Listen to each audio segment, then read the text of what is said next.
Hello and welcome to our channel. Today I'm going to talk about design tips for coordinating prints and colours.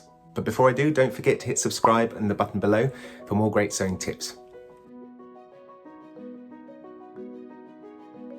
Now, my favourite makes are things I've planned in advance. Don't get me wrong, I love a bit of impulse fabric buying, but planning in advance can really help you make a special garment. So I use tools like Pinterest to gather clothing that I found online for inspiration. Sometimes I even cut things out and make a mood board. You can get inspiration from anywhere too. So from nature you could get inspiration from an autumn scene, and I made this pattern-niche hoodie that was inspired by a trip to the coast.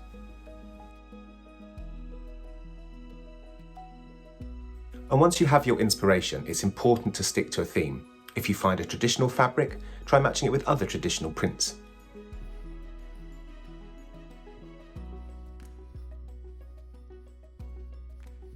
Or if you're going modern, find modern prints that work well together.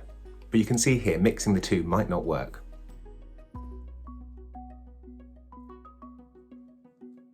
And when it comes to selecting colours, the colour wheel can be a great place to start. If you choose fabrics that are close together on the colour wheel, they can go together seamlessly.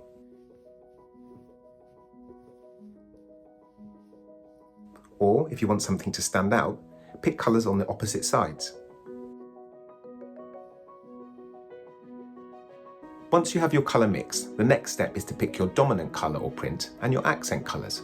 You might choose a favourite colour or print as the main piece of your garment, and then choose an accent for smaller sections like pockets or cuffs. I like to lay the fabric out folded in different sizes to see which fabric I prefer as the dominant fabric.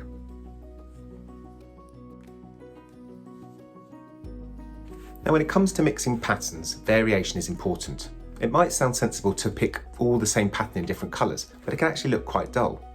Instead of using 3 different stripes, for example, try playing with different sizes and scales of patterns. If one print has tiny design elements, try playing with a bigger, bolder print. But know when to stop. If a combination gets too busy, it can lose its harmony. And here's how I've put some of these thoughts together for my next make. My next project is a pattern-niche elevation hoodie, and I've had the idea to create a comic book hero version. So I created a mood board and found some fabrics that matched. Next, I lay the fabrics out to see which will be the main part of the top and which will be the coordinating colours. And finally, before making it, I've created a sketch. And I can't wait to show you the finished results. So I hope you found some of those tips useful, and I can't wait to see your makes. Thanks for watching.